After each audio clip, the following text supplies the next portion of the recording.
एक छोटी रचना वाह सही है, जिसे आप अधर के रूप में सुने हैं। वाह भाई वाह। ये वाला ट्रैक की बात पूरी हो जाए फिर उधर चला जाए।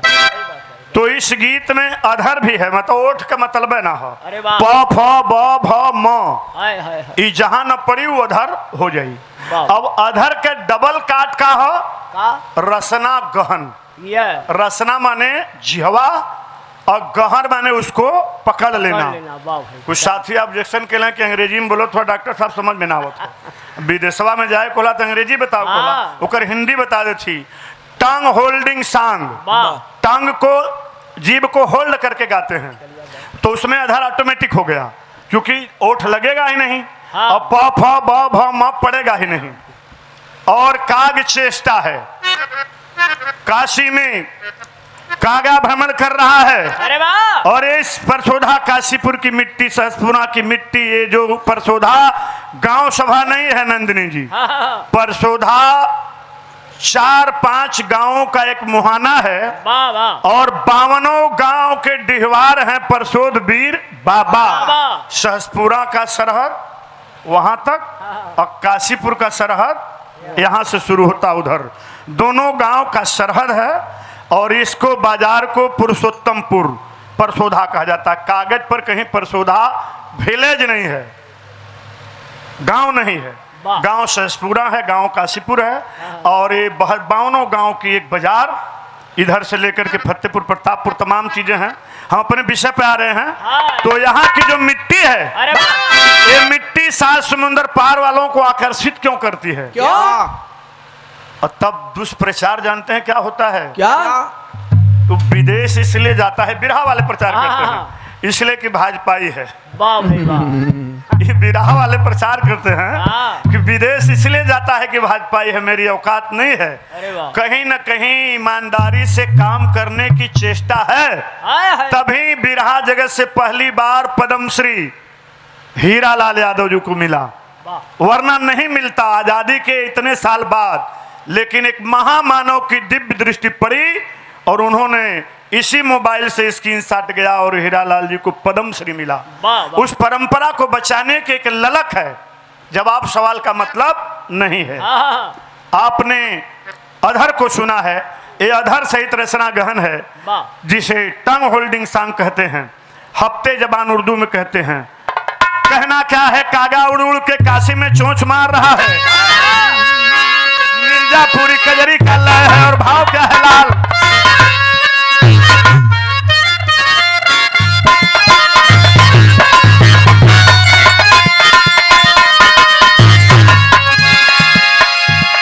वहां से साफ साफ दिखा था ना, आप लोग के साफ साफ दिखा था ना।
क्योंकि इस छंद की बारीकी मैं बताऊंगा। अधर तो ऑलवेज है, होठ लग नहीं रहा है और टंग भी होल्ड है, जीभ भी पकड़ी गई है। 151 रुपए का पुरस्कार हमारे बड़े भ्राता श्री कृष्णानंद यादव जी काशीपुर की सरजमी से, परिवार के वरिष्ठ हैं, बहुत बहुत प्रणाम है। आया अंग आघाते खाया, गंगा गंगा का गया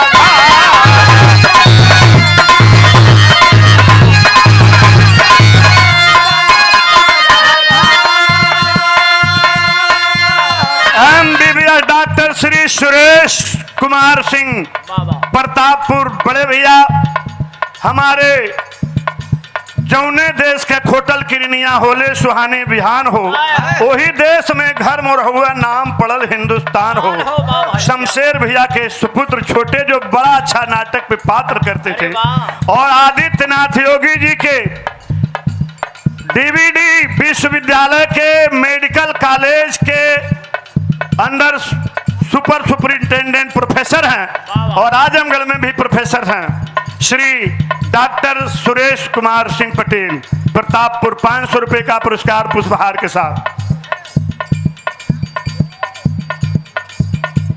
सादर 1000 रुपए का पुरस्कार आदरणीय हमारे मार्गदर्शक, बचपन से जिनके आदर्शों पर चल करके आपकी मिट्टी का नाम दुनिया के कोने कोने तक गया, इस छंद का यही एक छंद है।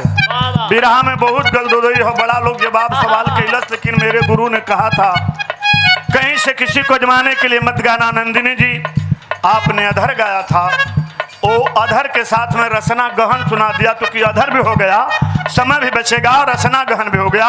आदरणीय श्रद्धेय गुरु जी, जिन्हें हम लोग प्यार से कहते हैं, श्री उदय सिंह प्रधान, पूर्व प्रधान, और इस संस्कृतियों को बचाने के लिए आपने जो बीड़ा उठाया है, नौजवान जो शक्ति आपके साथ चलती है, मैं उनको भी प्रणाम करता हूं, आपको भी प्रणाम करता हूं, पूरी कमेटी को सत सत नमन करता हूं। यह गीत की आखिरी बारीकी क्या है जरा सुनिएगा। गाधा गाधा अंगाया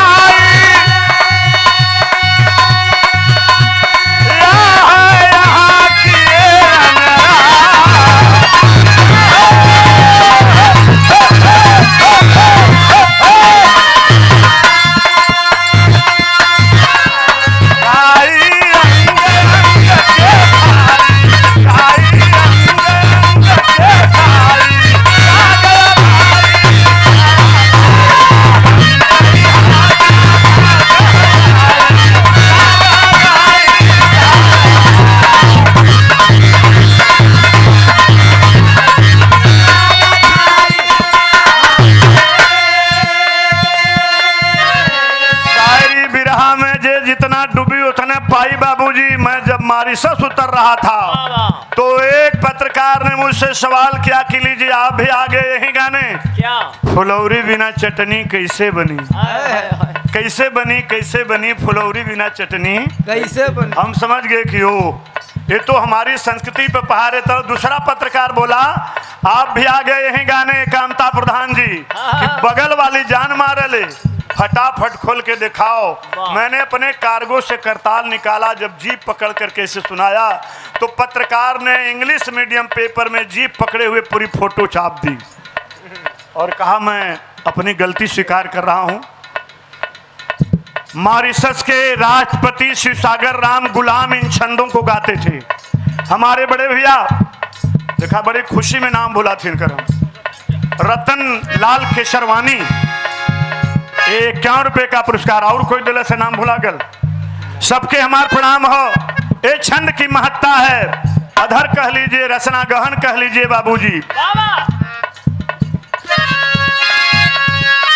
काहे काका काकी आए, गंगा गंगा भी है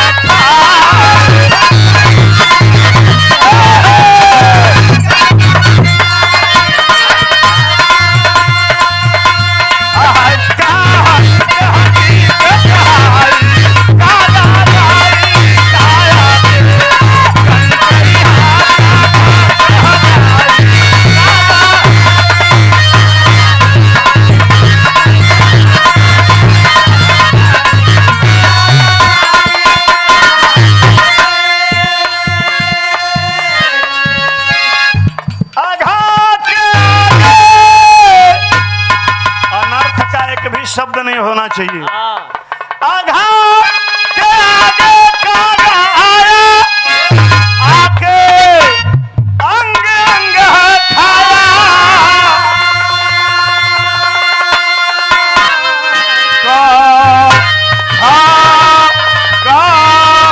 घा अंग आया का है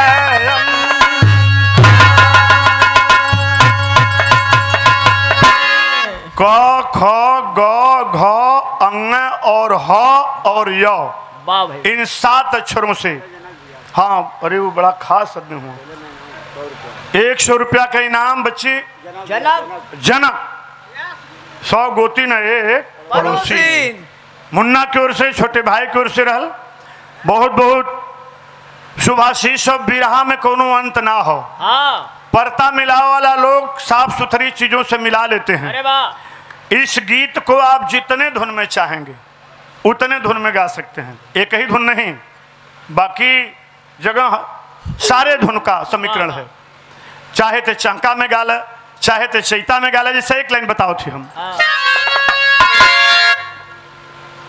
कंका यहाँ का गाई कागा खाया के खाई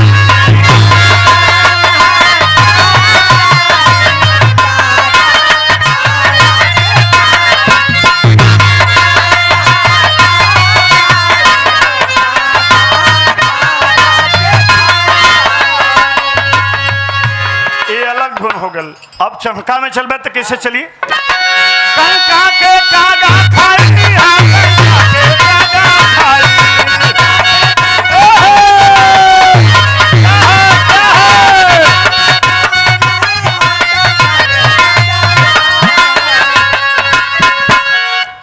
अब ज्यादा बताए तो टाइम नुकसान हो ना अपने समय भर बात करिए मतलब मात्राएं उतनी रहेंगी क ख ग घ अंग ह ही रहेंगी अधर भी रहेगा होठ भी नहीं सटेगा और ऐसे जाके इसको अगर ऐसे कर देंगे तो ओठ और जब जीभ पकड़े हैं तो ओठ ऑलरेडी दोनों एक में नहीं सट रहा है ऐसे कुछ कलाकारों को भ्रम होता है वाह भाई वाह लेकिन जो समझदार लोग हैं वो जानते हैं कि रचना गहन अगर हो गया तो अधर ऑलरेडी हो गया हो गया अब चलते हैं अपनी उस कहानी की ओर वाह वाह जैसी कि रचना आप लोग सुने हैं वाह भाई वाह इधर की बात इधर समाप्त हो गई थोड़ा सा समय बचा है इसका हम लोग सदुपयोग कर दें कमेटी के लोगों ने देशभक्ति का परवाना दिया है अरे वाह वाह वाह वाह देशभक्ति मातृभक्ति राष्ट्रभक्ति वाह यह राष्ट्रभक्ति गीत में